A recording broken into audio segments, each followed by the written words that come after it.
nó tiếc là bán nó bị chân của mà tiền này tao mất đó là người nó ngay thì thầy cái taxi kia này nó đạp mô tô ADV bí âm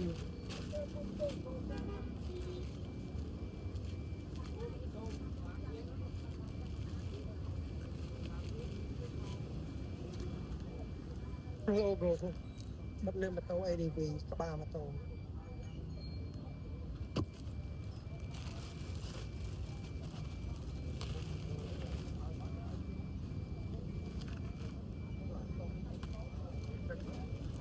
shop bán xa mà phê mà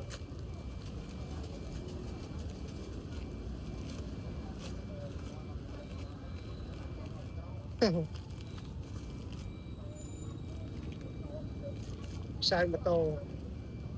tức là mua mô tô bí âm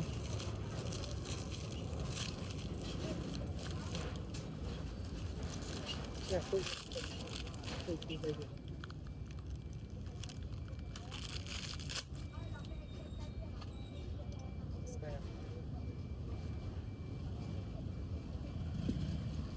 yên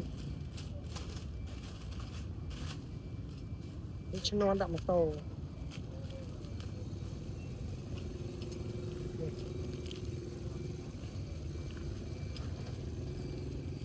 cái đậm bí âm mà